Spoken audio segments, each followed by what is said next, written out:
Hey dudes, it's Nearcorn, and welcome back to another episode of Free Play. What's Free Play, you ask?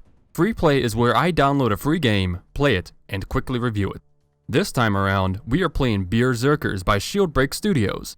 If you're interested in playing this game, I will include a download link in the description below. So without further delay, let's review Bierzerkers. Bierzerkers is a Viking-themed, team-based MOBA that focuses on a 5 vs 5 game mode called Beer Ball set in Brawlhalla. As you can tell by my opening statement, this game is full of puns and quirky humor, which is part of its charm. The game is running on the Unreal 4 engine, so that means the game should be accessible to a large number of players, including those like myself with older machines.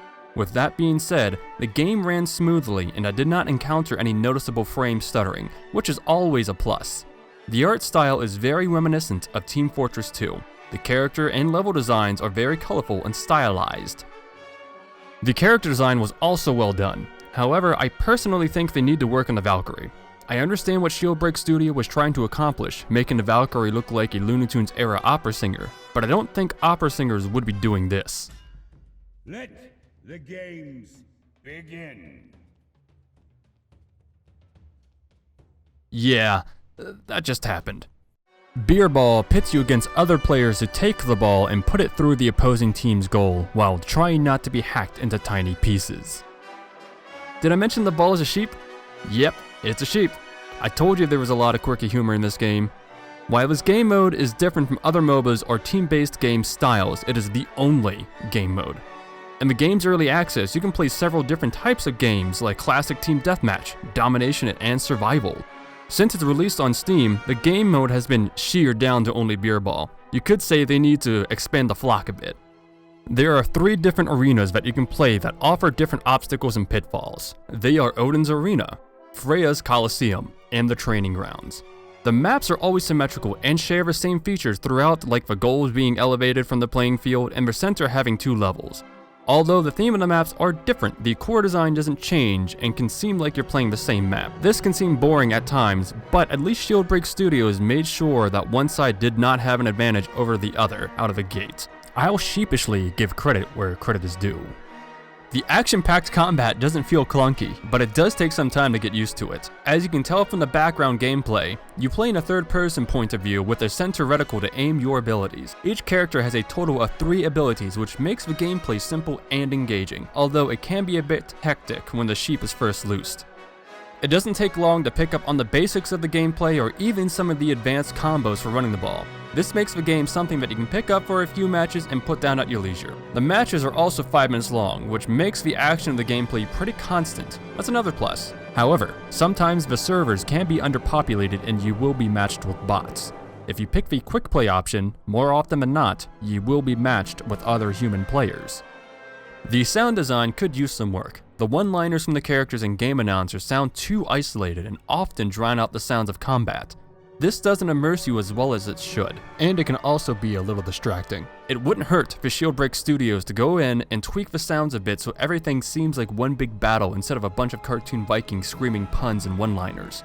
You can pick a total of 5 playable combatants that you can customize with different cosmetic armor, weapons, and color schemes that are unlocked by leveling the different heroes. The playable characters include the Raider, Scoundrel, Huntress, Valkyrie, and Drunkard, all of which fit into the category of either offense, defense, or support classes. The default character you get is the Raider, a beefy damage dealer that is pretty easy to handle. The Scoundrel is your glass cannon DPS archetype, the Huntress is your ranged utility class, the Valkyrie is your melee defensive character, and the Drunkard is your melee support character. Shieldbreak does a rotation that will unlock one other character.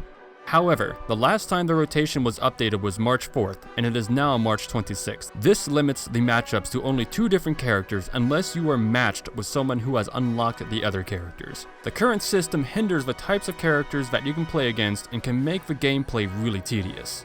You do have the option of unlocking the other characters, but there is a catch. You must use real-life currency to buy them. You do not have the option to earn in-game currency to unlock other characters. There has been rumors of adding such a currency, but it has not been made official.